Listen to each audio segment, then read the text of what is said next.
हम वो मुसलमान हैं, अगर गले मिलके बोलेगा जय श्री राम तो हम जय श्री राम भी बोलेंगे।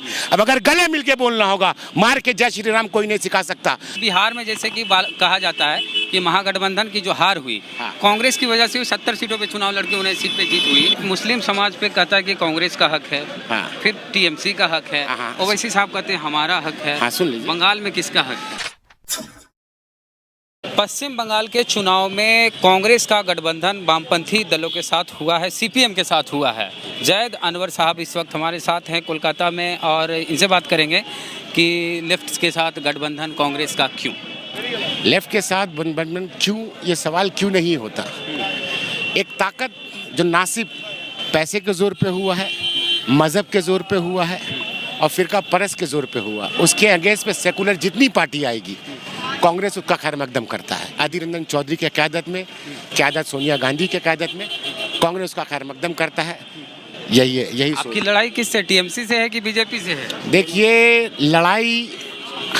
लड़ाई आपने जो सवाल लड़ाई की है, लड़ाई तो हमारा लड़ाई अगर किसी के खिलाफ है वो खिलाफ है हक की बात की। आज अधीर रंजन चौधरी ने जो रोड पे उतरे हैं, हम चिट फंड की बात आती है, वही मुकुल राय कल तक टीएमसी में थे, आज मुकुल राय वॉशिंग मशीन से सफा होकर बाहर आ गए। अच्छा।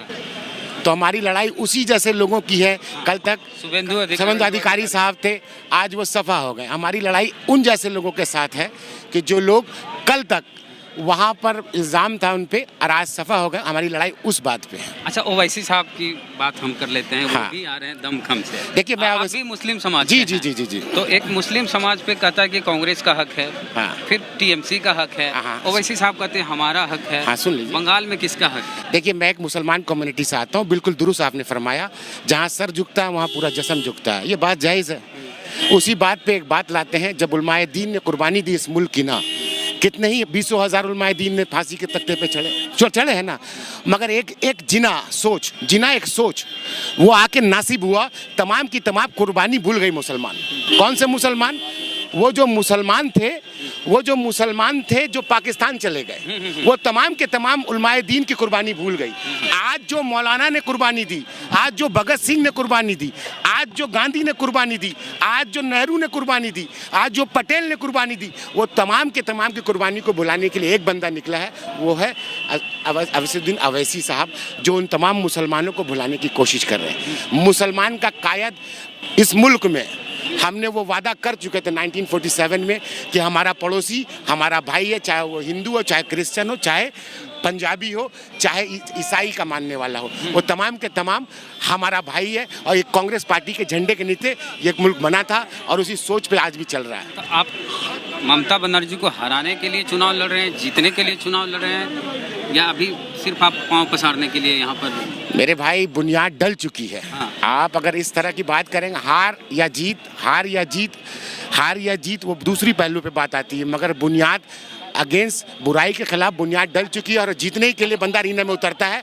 आप अरीना में इस तरह नहीं उतरते कि हमें हारने के लिए उतरते हैं। अरीना जब होता है उसमें 2 प्लेयर उतरता है, वो जीतने के लिए उतरता है, नो मैटर वीक और। एक सवाल है कि आप बोले जितनी भी सेकुलर पार्टियां आएंगी हमारा स्वागत, हम उनका स्वागत करते हैं। हाँ। ओवैसी अगर लेफ्ट के साथ आपके साथ गठबंधन में, एक्चुअली ओवैसी साहब का हाँ, वेरी गुड।